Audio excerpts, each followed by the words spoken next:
इस समय फिलिस्तीन को जरूरत है मरहम पट्टी की। हम इंसानियत के साथ हैं, जहाँ पे निरीह लोगों की हत्याएं हो रही हैं हम उनके साथ हैं। इजराइल तमाम फास्फोरस बम और तमाम आणविक हथियारों से हमला कर रहा है, स्कूलों पे बच्चों को मार रहा है, औरतों को मार रहा है, आम पब्लिक की हत्या कर रहा है। हम तो फिलिस्तीन के साथ हैं। और बात हमारे देश के माननीय प्रधानमंत्री जो है राजा बाबू की, तो इनको तो पहले चाइना से निपटना चाहिए, जो हमारे देश के तमाम भूभाग तमाम सीमाओं का आक्रमण चाइना किया है। मोदी जी खुद चले जाओ वहाँ की सेना की मदद करने के लिए इजराइल के साथ, कम से कम इस देश से छुटकारा मिल जाएगा। मोदी जी तो कर ही रहे हैं ना समर्थन। नहीं चले जाएं वहाँ बंदूक ले लें, राइफल और इजराइल की वर्दी पहन लें और फिलीपीन से जाके फिलिस्तीन से जाके फिर जाए। देखिए हमास एकदम गलत नहीं है, क्योंकि देखिए जब भी कहीं लड़ाई होती है अपने सर्वाइवल की हो रही है, अपने ज़मीन की लड़ाई होती है, जो हिंदुस्तान में भी था, भगत सिंह थे, अशफाकुल्लाह खां थे, देश की लड़ाई किया तो उसको अंग्रेज़ कहे कि ये आतंकवादी हैं। उसी तरह वेस्टर्न मीडिया जो है एक जुमले में बोल देता है कि आतंकवादी हैं।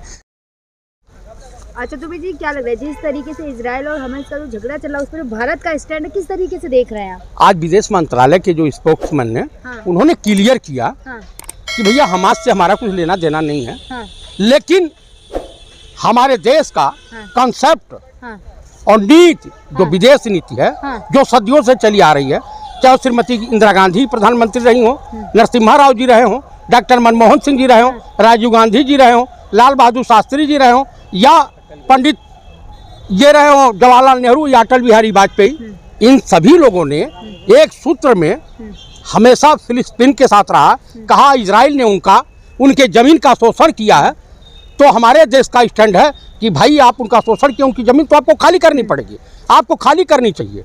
हमास क्या है? हमास इजराइल के नागरिक हैं।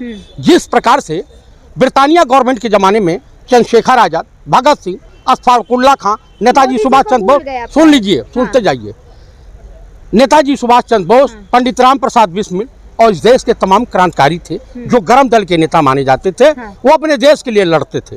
उन्हें जो विदेशी मीडिया थी आतंकवादी कहती थी। क्या अपने देश के लिए लड़ना, अपने देश की अस्मिता के लिए लड़ना गुनाह है?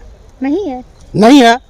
आप बताइए, इजराइल जो है बमबारी कर रहा है स्कूलों पर, मस्जिदों पर, हॉस्पिटल पर, आम जो नागरिक को मार रहा। इंसानियत की हत्या करना हमेशा, चाहे वो कोई धर्म हो, इस्लाम हो, सिख धर्म हो, क्रिश्चियन धर्म हो, जैन धर्म हो, बौद्धिस्ट हो या सनातन धर्म हो, गुनाह समझा जाता है।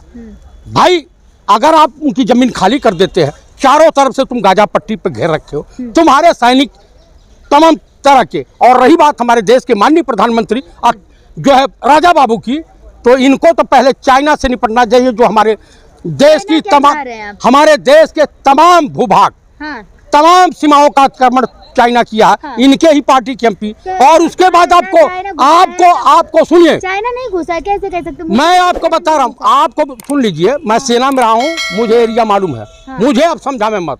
दूसरी बात आप सुन लीजिए कि हमारे देश के माननीय प्रधानमंत्री राजा बाबू या आरएसएस के प्रमुख मोहन भागवत या इनके तमाम नेता को मणिपुर नहीं दिखाई दे रहा है। वहाँ पे कई महीनों से इंटरनेट सेवा बंद है, आए दिन आगजनी हो रही है, तमाम नेताओं के घर पे हमले हो रहे हैं। आपको इजराइल दिखाई दे रहा है, पीड़ा इतनी है आपको हिंदुस्तान की नहीं। तो क्या मणिपुर हिंदुस्तान का हिस्सा है या नहीं है?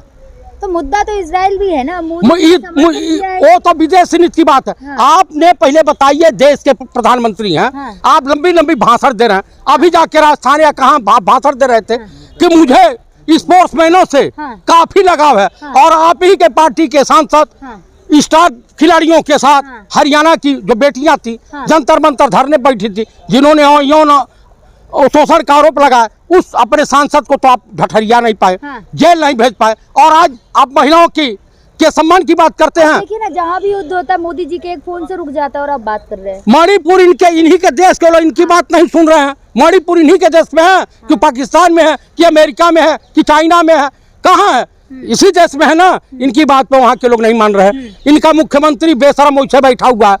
तो मेरे कहने का प्राय है कि आप अपने देश की, अपने घर की स्थिति कह तो रहे हैं कि मोदी जी मुझे भेज दें। हाँ तो भेज दें वहाँ को, उनके ऊपर तो इजराइल के सैनिक ही फिदा हो जाएंगे।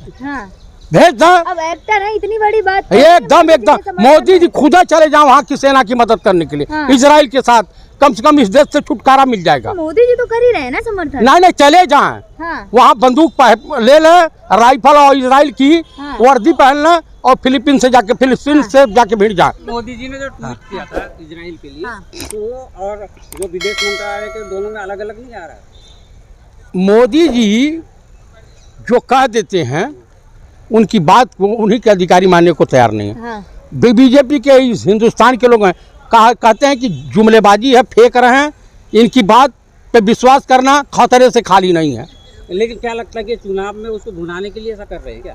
वो चुनाव में भुनावे या न भुनावे, जनता इनको समझ चुकी है, भाजपाई नेताओं को, इनके दल के नेताओं को और देश के माननीय प्रधानमंत्री राजा बाबू को अच्छी तरीके से समझ चुकी है। जो मीडिया है मणिपुर नहीं गई, लेकिन इजराइल में लाइव कवरेज दी। वो यही नोएडा कहीं पुल के पास या किसी जंगल झाड़ में उछल कूद मचा रहे होंगे। लाइव दिखा रहे, वो कहीं लाइव नहीं दिखाते हैं। देखिए BBC की न्यूज़ सच्ची मानी जाती है, अल जजीरा हो, ये तमाम न्यूज़ है। वहाँ की मौसाद कैसे फेल हो गई यही समझ में नहीं आ रहा। लेकिन हमारे देश को आपको भरोसा नहीं, आप विदेश को भरोसा कर रहे हैं। कहाँ पे? हमारे देश की गोदी मीडिया पर भरोसा मुझे तो नहीं है, सोशल मीडिया पे। देखो ना कितने रॉकेट। अरे भाई, मैं दिल्ली में बाढ़ आई हुई थी, मेरे सामने एक पत्रकार था, थूकता है भारत, अर्णव गोस्वामी वाला, उसका पत्रकार रोड पे खड़ा होकर के कह रहा मैं पानी में डूब रहा हूँ। अरे बाप रे बाप, इतना बड़ा झूठा तो मैं पृथ्वी पर नहीं देखा। ये रोड पे खड़ा है, पानी वहाँ है नहीं। बाकी कई लोग तो बोल रहे कि इजराइल का साथ देना चाहिए, सब यहाँ के जो कई मतलब सोशल मीडिया पे भी चल रहा है। क्या देना चाहिए? इजराइल का साथ देना चाहिए भैया। इस समय फिलिस्तीन को जरूरत है मरहम पट्टी की। हम इंसानियत के साथ हैं, जहाँ पे निरीह लोगों की हत्याएं हो रही हैं हम उनके साथ हैं। इजराइल तमाम फास्फोरस बम और तमाम आणविक हथियारों से हमला कर रहा है, स्कूलों पे बच्चों को मार रहा है, औरतों को मार रहा है, आम पब्लिक की हत्या कर रहा है। हम तो फिलिस्तीन के साथ हैं और पूरे देश वासियों से मैं अनुरोध करूँगा फिलिस्तीन का की मदद करें, यथासंभव जो भी हो। क्या हो रही है? क्या लग रहा है आपको, क्या राय है आपकी जो भारत ने स्टैंड लिया है? देखिए, आज जो मिनिस्ट्री एक्सटर्नल अफेयर्स का जो स्टेटमेंट आया है उसमें बाकी स्पोक्समैन है एक्सटर्नल अफेयर्स के, उन्होंने क्लियर दिया कि जो हमारा पुराना स्टैंड था गवर्नमेंट ऑफ इंडिया का, उसी पे हम कायम हैं। फिलिस्तीन और इजराइल के झगड़े को लेकर के फिलिस्तीन का जो हक है उसको मिलना चाहिए, उसका जो कैपिटल है बैतुल मुक़द्दस होना चाहिए और इजराइल का भी ईस्ट जेरूसलम में होना चाहिए। उन्होंने क्लियर कर दिया। लेकिन मोदी जी का जो स्टैंड है, पॉलिटिकल स्टैंड है, उन्होंने कहा आई स्टैंड विद इजराइल, वो टोटली पॉलिटिकल है। लेकिन जो गवर्नमेंट का स्टेटमेंट आया है उनके मिनिस्ट्री का, मोदी जी भी तो प्रधानमंत्री है ना, गवर्नमेंट तो वही है। नहीं देखिए, मोदी देखिए पॉलिटिकल और गवर्नमेंट में अंतर होता है।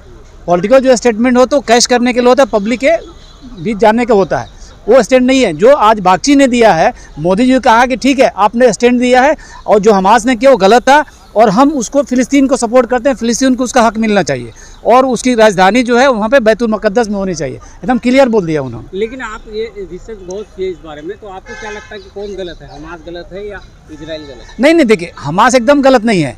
क्योंकि देखिए जब भी कहीं लड़ाई होती है, अपने सर्वाइवल की हो रही है, अपने ज़मीन की लड़ाई होती है, जो हिंदुस्तान में भी था, भगत सिंह थे, अशफाकुल्लाह खान थे, देश की लड़ाई किया तो उसको अंग्रेज़ कहे कि ये आतंकवादी हैं। उसी तरह वेस्टर्न मीडिया जो है एक जुमले में बोल देता है कि ये आतंकवादी हैं। जब यूएन में भी तो आतंकवादी घोषित किया। नहीं तो यूएन में कब्जा किसका है? यूएन में कब्जा इजराइलियों का है। आपको पता होना चाहिए कि मैडम, आपको पता होना चाहिए कि जो रूलिंग क्लास है अमेरिका में 20% वो इजराइल है और आपके ब्रिटेन में इजराइल है। उनकी इतने प्रेशर है कि नहीं इसको आतंकवादी घोषित करो, ताकि इनका सारा जो भी फंडिंग वेलफेयर सब काटा जाएगा। इसीलिए उसको सबसे पहले आतंकवादी मारो उसको। लेकिन जो मोदी जी ने ट्वीट किया वो अलग है और जो दूसरा बयान है वो अलग है। एकदम अलग है।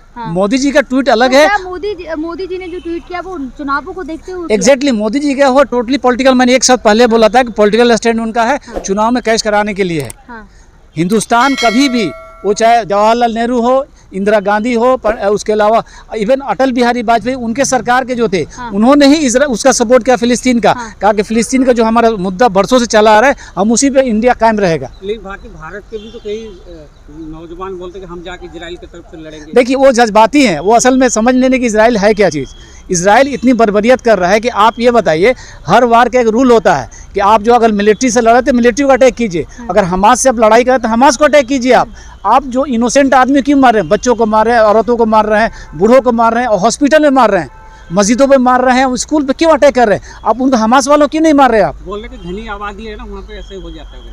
नहीं उन्होंने देखिए बर्बरियत का निशान किया है, उनके खिलाफ कोई बोलने वाला नहीं। अमेरिका का जो फॉरेन सेक्रेटरी जाके बैठा हुआ, क्या हम तुम्हारे साथ है? ये कौन सी इंसानियत है? अब जंग को रोकना चाहिए, जंग के हम भी खिलाफ, हर इंसान खिलाफ होता है।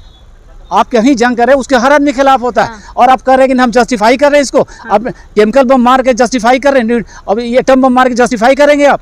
तो क्या लगता है आपको, आपने शांति कब तक आ सकती है? देखिए भारत की क्या भूमिका होनी चाहिए? देखिए भारत की भूमिका, भारत चूँकि शांतिपूर्वक देश है, ये भारत हमेशा चाहता है कि इसको शांति में रहना चाहिए, युद्ध जो है वहाँ जंग खत्म होनी चाहिए।